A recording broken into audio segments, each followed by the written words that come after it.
being able to actually do stuff with seeing the characters grow up, doing stuff in the real world, having a human bad guy, all of that stuff sounded awesome. And then it kind of wasn't. I so admire the intellectual ability to actually look at season 2 and say that it was about something.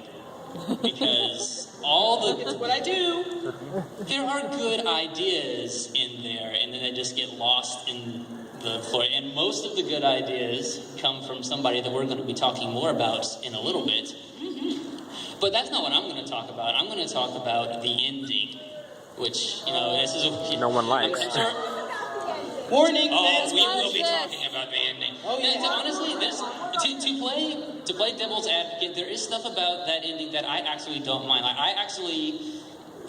I've heard people give the argument that giving everybody a Digimon at the end makes the Digidestined less special. It's maybe, but season 2 as a whole had already done a really good job of that, so I don't see how giving Digimon to the remaining 5 kids in the world who it turns out didn't already have a Digimon is going to cause it somewhere. I don't think it really changes much. And I actually, in concept, really like the idea of wrapping the story up conclusively at the end. Because so many other seasons just hit the reset button at the end and then keep it as an open ending, which annoys me. So in concept, I like the idea of actually wrapping it all up, showing what happens to these guys when they grow up and so forth. In concept. In practice, we have another illustration to show why it didn't turn out well at all. Yeah. Come on, video there. Who the heck are these people that the epilogue showed us, and what did they do with the characters we've been watching for 2 years? Because they're not the same thing. I know what happened in Matt's case. Yeah, piracy. Well, the thing with Matt, I can deal with the idea that this kid who had been dabbling in music in the previous year wouldn't go on to be a musician for the rest of his life. I wanted to be a musician when I was a kid. I don't anymore. Stuff happens. Astronaut? Where do you get that? And again, with Sora, we spend 2 years getting used to this tomboy who's so into sports. That's what she does. We see part of her backstory is getting in a fight with her mom who runs a flower shop and da-da-da-da-da. She grows up to make pretty dresses. Maybe with the cook. What? Maybe with the cook? Yeah. It would have made a lot more sense if it was Mimi who made dresses, but no. Mimi was a cook for some reason. Yeah. Adulthood, how does that work? But Sora and Matt got married, so No! I'm sorry. I'm Ty Sora forever. Thank you! Have fun in your fantasy world. But it really doesn't matter though, because everybody at Bandai and Toei and whatever realized also that it was time to do something new after all of this. And then this happened. Video. You look pretty good. It's not very smart to mouth off to someone bigger than you. Henry, moment time. So adorable! Moment time. Moment time, Henry, moment time. Moment time. Yay! Moment time. Moment time. Hey, that's my word. Totally mine. Moment time. Moment time. Moment time.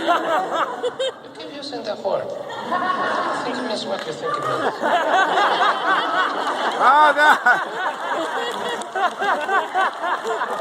For those of you who needed some nightmare fuel tonight, there you go.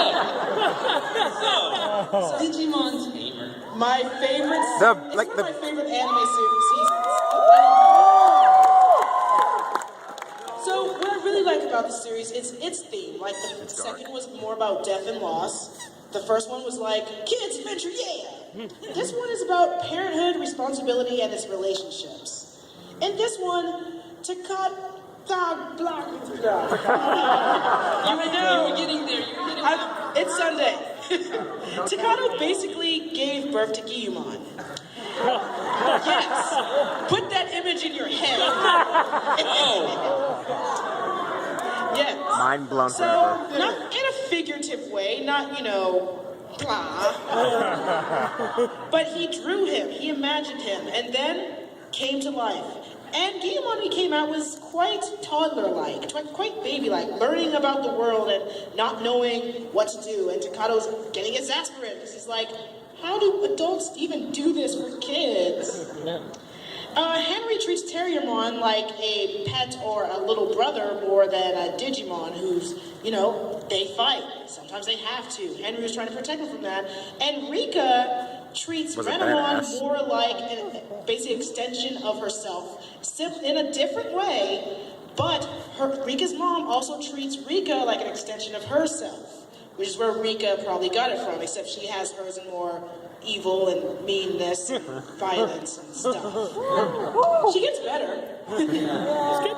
But basically, this was a series that also showed the personal lives of all of the Digimon tamers at home with their families, how they react with their families, and how they react with Digimon, because it was set in the real world for the majority of the season, which made a big difference in terms of the relationships of Digimon and partner.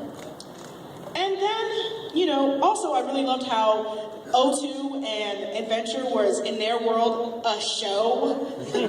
And they collected the cards like we did. This show is about us. What was really great about it was the fact that it was a children's show, and it was also... It's great. You didn't... Yeah. Sorry. Oh my god. Psychotic and demented? A children's show. It gets grimdark. In the best way possible. I actually appreciated the series more as an adult than I did as a teenager because of the realization of this theme.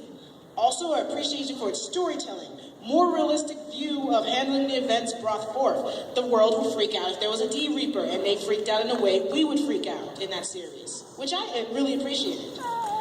And basically, what someone in those positions as a tamer or parent of a tamer would do. This is the most practical Digimon series. Also, it was written by Chiaki J. Kanaka. For those at the Beyond Pokemon panel knows what he can also do in Mon series. Shadowstar Naruto, go watch it. But you know what he's also wrote? Serial Experiments Lane. Shadowstar Naruto. And pretty much, this is the darkest sketch of Mon series. Well, one of them. Shadowstar's the other one. But he loves adding Lovecraftian elements and Cthulhu mythos-like things, such as the unfortunate episode that they didn't do anything else with, except, one, pretty much Chekhov's Dark Ocean. The Dark Ocean episode 13 of 2, that was him. Yes, the ocean, Kari. It had Dagomon, aka Cthulhu-mon. Come on! And they didn't do anything with that. Well, they gave him a series and he made Cthulhu-mon.